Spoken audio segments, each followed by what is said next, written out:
Good day, my wonderful people. We want to continue our series of teaching on the core values that are highly esteemed at the House of Increase Ministry Incorporated, THIM, the Solution Center churches. Now, we have said in the earlier three parts that our core values are Bible-based, practically proven, and extremely essential for all-round fruitfulness and total productivity. In part one, we looked at kingdom addiction.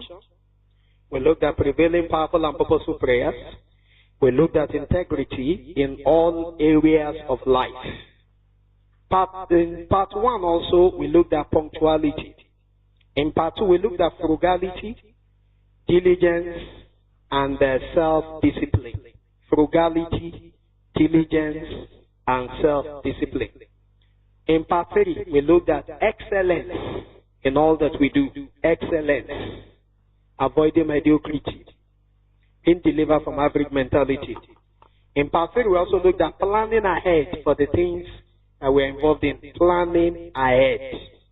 And then number 10, and also in part three, we looked at documentations and record keeping. Number 11, also in part three, we looked at financial budgeting and savings of money in a systematic and strategic way. And lastly, in part three of the core values, we looked at number 12, relating rightly with very many people in a strategic style. We want to continue in part 4 by looking at number 13, which is strong devotion and commitment to the reading, studying, and practicing of the Word of God. Strong devotion and commitment to the reading, studying, and practicing of the Word of God. It's very important for us to understand that the basis on which we build our life, on which we build our Christian journey, must be on the Word of God. What does the Bible say on this matter, on this subject, on this issue? That should be what will determine our response.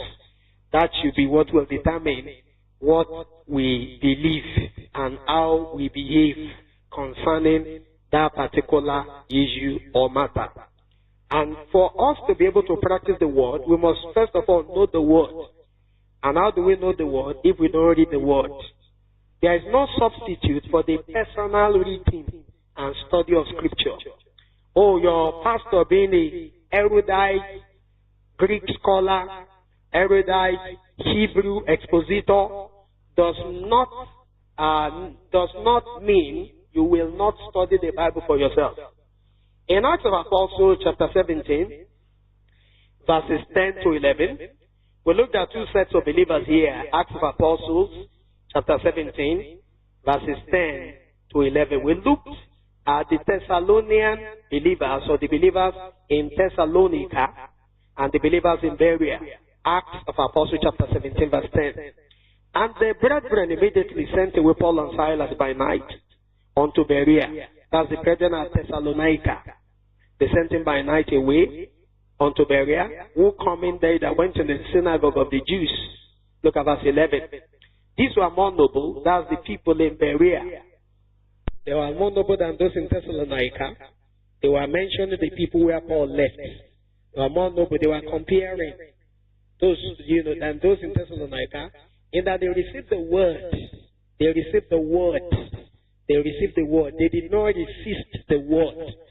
They received the word with all readiness of mind and searched the scriptures daily whether those things were so.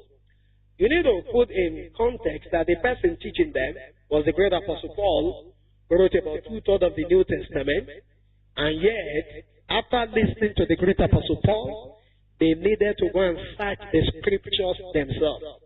Let me say it. Let me make it very, very clear. No matter how in-depth the teaching you receive in church, it cannot feed you for your Christian journey. Because many, many times a lot of believers only go to church on Sunday, and the average preaching in some churches is just 30 minutes. In some, 25 minutes. In some, maximum 40 minutes. How do you eat 40 minutes of spiritual meal and take you through Sunday evening Monday, Tuesday, Wednesday, Thursday, Friday, Saturday. It's not enough. So that's why you have to read the Bible for yourself. You have to have an organized Bible reading plan. As a member of the House of Increase Ministry Incorporated, or whichever church you belong to, listen to the sound of my voice. We have what we call the Bible reading plan, and we have made available. You can get it from any part of the world, absolutely free, if you get in touch with us. And if you're a member of the House of Increase Ministry Incorporated, you will request for a copy. It's absolutely free. You will request for the hard copy. It will be given to you. This will guide you to read your Bible from January 1 any year to December 31st any year, so that you can read the Bible on a daily basis. If you don't have a systematic way of reading the Bible, you will never read the Bible through, even though you have been born again for 120 years. You must have a systematic reading. The Bible has 1,189 chapters. 1,189 chapters. If you read for by the 298th day in the year, you would have read the Bible through. You still have 67 more days if there are 365 years, or 68 days if we have a leap year, 366 years, that you can use to review or cover up some lost ground if you are not able to read 4 chapters on some days. So you must have a systematic discipline of reading the Bible on a daily basis, of reading the Bible on a consistent basis. If you don't develop the plan, you cannot follow the plan. If you don't follow the plan, you cannot achieve the goal. If you don't develop a plan, you cannot follow the plan. And if you don't have a plan, you cannot achieve the goal. You must read the Bible for yourself. See what the Bible says for yourself. And this has been made easier in our world today. We have the audio Bible, audio recording of the Bible. If you're also a member of the House of Increase Ministry Incorporated, you can get it on your phone or get it on your flash drive absolutely free. Genesis 1 to Revelation 22. Many of the time I hear my wife listening to the audio Bible. She listens to it and then she pauses it. Then later she put it on and she listens. It's very, very good. Faith comes by hearing. If you listen, beautiful. If you also read, okay, maybe you read it on your iPad, or you read it on your hard copy of the Bible, or you read it on your phone, just make sure you read it and you know it.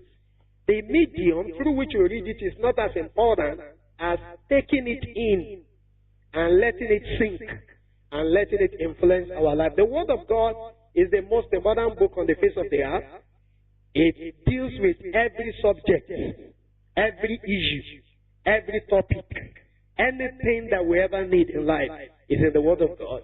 But we have to commit ourselves to reading it, studying it, and practicing it. Practicing it needs the grace of God and the overcoming of our sinful and fleshly nature to be able to practice it. And the grace of God is going to be supplied for you and I in the name of Jesus. There must be strong devotion and commitment to the reading, studying, and practicing of the Word. The Word of God is fuel for our faith. The Word of God is oil for our lamp. The Word of God is fuel for our faith. The Word of God is oil for our lamp. And it is our lamp that determines our light. So be committed. So that is one of the core values, the reading of the Word. That's why you need to have your own personal copy of the Bible. No New Testament. Old and New Testament. Genesis 1 to Revelation 22, complete. You need to have it. You need to read it, mark it, underline it. Then have audio Bible on your phone, on your iPad, on your laptop, on your tablet, Samsung tablet, Techno tablet, whatsoever. Have it there, listen. Have audio messages you are listening to. You must put a value on the Word. This is one of the things that I started doing after I gave my life to Jesus. I put a value on the Word of God. I put a value on studying the Word of God. I put a value on reading books. And this is one of the core values of the House of Increase Ministry, which you are part of. And whichever church you are and you are listening to me, It should be a core value as a Christian, as a believer. Like I said, these core values are not just doctrines of a church. They are principles of Scripture. But we decide to make them our own core values in this particular spiritual organization. So be devoted to the reading, studying, and practicing of the Word. Get the audio Bible. Get the Bible reading plan for the year. They're absolutely free. Just you order or you ask, and you're going to be given. So it's very, very important. Number 14, core value, is a heart of service. A heart of service. Serving God, serving the local church, serving the founding pastor, serving the leadership, serving the community, serving our generation. A heart of service. A act of service. Very, very, very important that we build a act of service. A act of service means you are willing to help. You are willing to support. You are willing to serve. You are willing to assist. You are willing to give aid. You are willing to make yourself available to be used of God, to be used of God to help people, to be used of God to make life easier, to be used of God to make the work of God go faster. A act of service. Serving God. Serving the local church. Serving the founding pastor. Serving the leadership.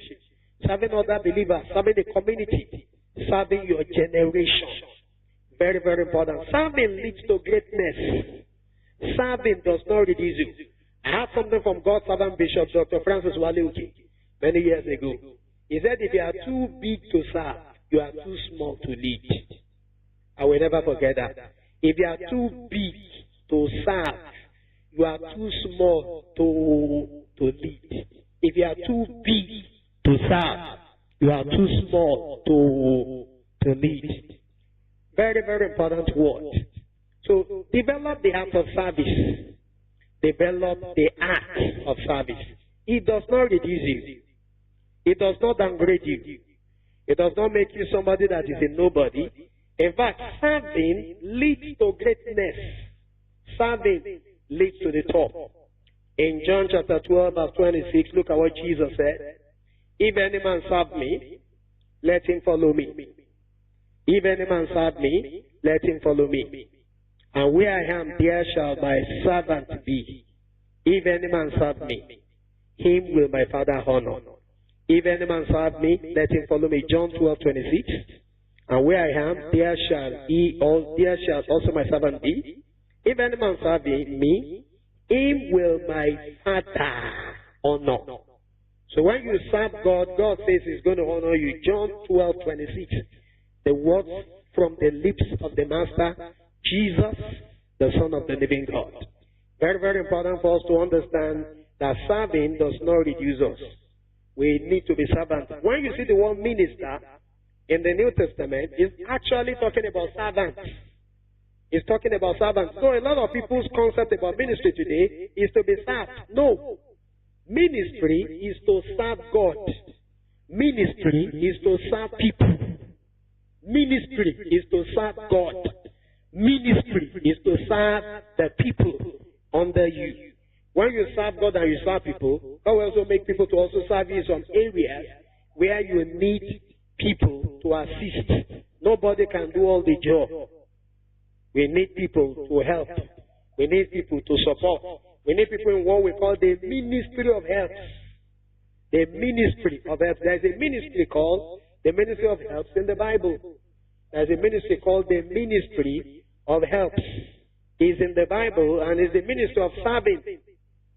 Is the ministry of serving. In 1 Corinthians chapter 12 verse 28, and God has set some in the church, first apostles, secondly prophets, thirdly teachers, after that miracles, then gifts of healings, then helps, government, diversities of tongues, helps, and then diversities of tongues. So there is something called the ministry of helps. 1 Corinthians chapter 12 and verse 28. Helpers, administrators. Every part of our body is important. And every part of the body of Christ also is important. The eye does what the fingers cannot do. The finger does what the thumbs cannot do. The legs do what the abdomen cannot do. Every part is important. No part is useless. In the same way, you are saved to serve. You are saved to serve. And every believer is a minister. Every believer is a minister. You are saved to serve. So you must develop a heart of service. Serving God, the local church, the founding pastor, the leadership, the community, your generation. Serving leads to greatness. Serving does not reduce you. If you are too big to serve, you are too small to lead. If you are too big in your heart or your mind to serve others, then you are too small to lead them. So very important, learn to serve. Great people are servants. You see, Paul himself say, a servant of God.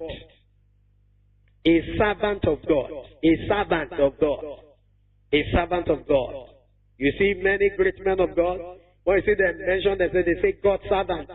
Dr. Maurice Cerullo, God's servant. Dr. Maurice Cerullo, God's servant. A man who has been ministry for about 71 years. God's servant. Dr. Maurice Cerullo, God's servant. Simple. So we have to see ourselves as servants, as slaves to the master, and somebody called to help others. In 1 Corinthians 15:50, 1 Corinthians chapter 15, verse 60, therefore, my beloved brethren, be ye steadfast, unmovable, always abounding in the work of the Lord, for as much as you know that your labor is not in vain. Anybody who is a servant has a work that he or she is doing. A servant. Let's take the illustration of somebody who is like a servant in the house. The person wakes up at a particular time and cleans the house, and then sweeps the floors, cooks the food, washes the dishes, washes the clothes. You see that the person is working. Or somebody working in an office, the person resumes and is told what to do. Even if you're a boss in an office, you must have something you are doing. Okay? You must have something that you are doing. You must have something you are doing. The moment you are not doing anything, you become irrelevant, become redundant, and you need to be replaced. The Bible says, therefore, my beloved, be ye steadfast, immovable, always abounding in the work of the Lord. For as much as you know that your labor, when you work, you labor. And the Bible says your labor is not in vain in the Lord. So a heart of service. In the church, find something to do. Join the choir. Don't complain that, oh, not too many people in the choir does not sing well. Why don't you join them and solve the problem instead of complaining about what is happening? Join the people who can pray. Join the people who sweep the church, the sanctuary keepers. Join them. Sanitation department, join them. Find something to do. Stop complaining about everybody when we are doing nothing. Those are people we call armchair critics. They do nothing, or they complain about everything, complain about everybody, complain every time. They do nothing, or they complain about everybody, complain about everything, they complain all the time. Armchair critics. Don't be one of such. Be a problem solver, be a contributor, be a servant. Number 15, as I call the loose, I'm on part 4, is passion for relevant information. Passion for relevant information. And that is one of the things that has driven us to pioneer and start this particular training in-house so that we can build a passion for relevant information in the lives of our members. And I want to commend many people at our church who are participating in this training. I will encourage you, don't stop, continue. It's not about starting, it's about continuing and finishing well as the Lord helps and as the Lord enables. Very, very important that you do that. It's important, people of God, that you are part of this training, and if you have started, continue. Just little devotion of your time. You listen to those audio messages, you take a little bit of notes, and you apply them to your life, and you see your life getting better. So there must be a passion for relevant information. We didn't say passion for information, relevant information. It could be spiritual information. It could be general information, what we call general studies or current affairs. It could be information related to science, information related to medicine, information related to economy, information related to accounting, information related to different aspects of life. Passion for useful information. Passion for relevant information. Reading as a daily lifestyle. Reading as a daily lifestyle. Not just reading the Bible alone. Reading the Bible as the main book, or not reading the Bible as the only book.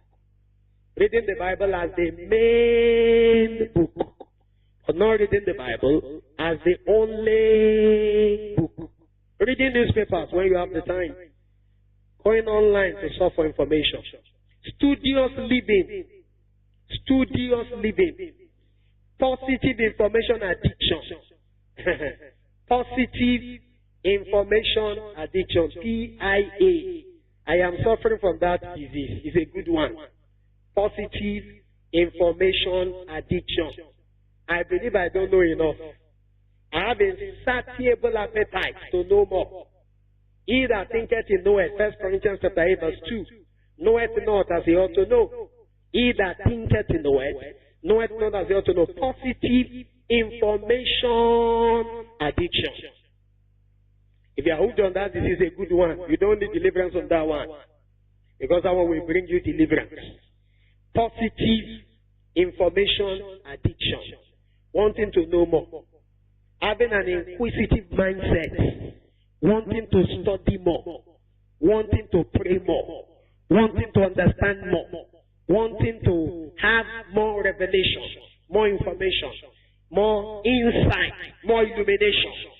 Never believing you have enough. When I look at some people and I see how tired they are to know more. When I look at what I have written, which is in volumes and more than 2,000 or 3,000 A4 sheets that I have written, typed out, and I still believe I don't know. When I see another information, I want to know more. Don't be tired of learning. If you are too big to learn, you are too small to lead. If you are too big to learn, you are too small to lead. If you are too big to learn, you are too small to lead.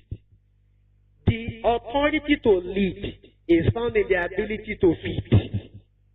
The authority to lead people is found in the ability to feed the people you want to lead. The authority to lead people is found in the ability to feed the people that you want to lead. Positive information addiction. Number C, 15C, always listening to an inspiring audio teaching. Always. It has to become a lifestyle. I listened to God's servant, Bishop Dagwood Mills. He said at any given point in time on his iPad, at least about 1,500 to 2,000 messages are there that he's always listening to. When he finishes one, he will listen to the other. Sometimes while he's asleep, he's playing. Sometimes while he's traveling, he's playing. It has become, a lifestyle. It has become habitual. Always listening to an inspiring audio teaching or song. Early this morning, I was just watching some video of Sinach. I watched close to about 15 of them while I was praying in tongues in the morning. It's very, very important that you build these as a lifestyle. Listen to audio messages. Listen to audio music, inspiring gospel music, inspiring conversations that will build you up and develop you. So, positive information addiction, studious living, always listen to an inspiring audio teaching. Number D, lifelong learning attitude. Lifelong learning attitude. Always learning. Always reading. Always studying. Always watching. Always observing. Always praying. Always seeking God. Always seeking God. Ask.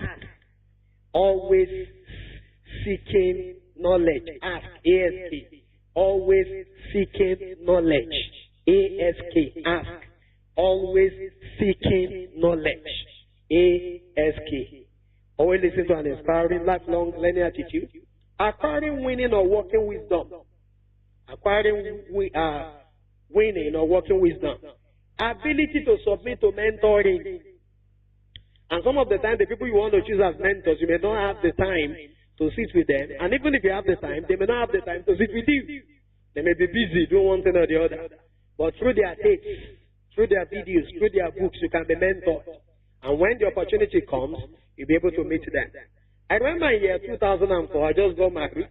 Myself and my wife, every morning, we will be listening to OGBC 2FM. What are we listening to? We are listening to Pastor Femi Emmanuel.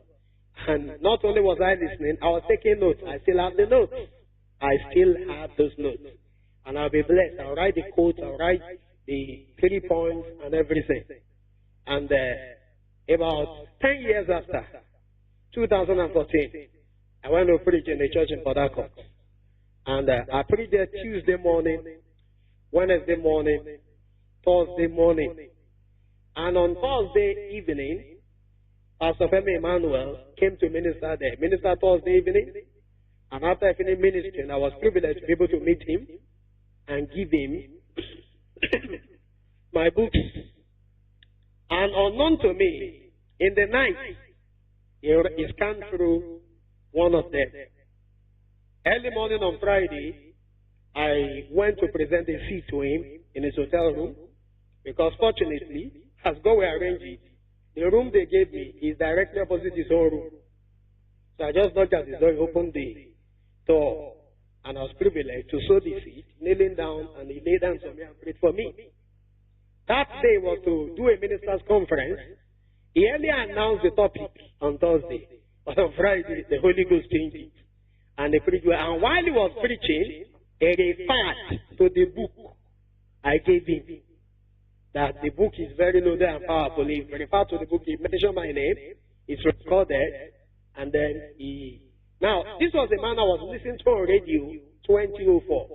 2014, fast forward, I met him live and direct.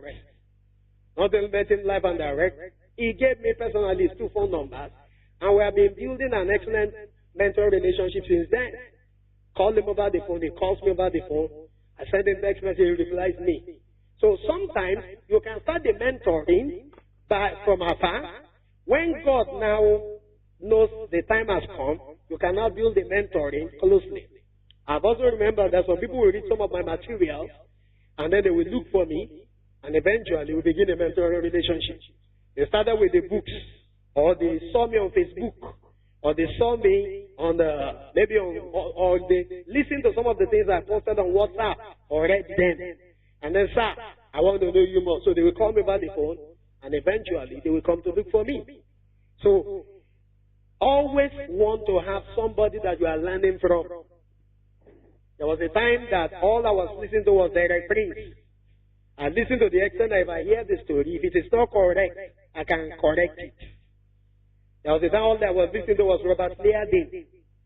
I listened to some of the God's generals, not all of them, some of them, that I know the story so well that if you say something that is not true, I will correct you. Have a positive information addiction. Have a studious way of living. Always be listening to an inspiring audio teaching. Be a lifelong learner. Acquire winning wisdom. Have a mentor. Mentors teach methods. Mentors teach manners. Mentors teach methods. Mentors teach manners. Have one, and the Lord will bless you. In Jesus' name, amen.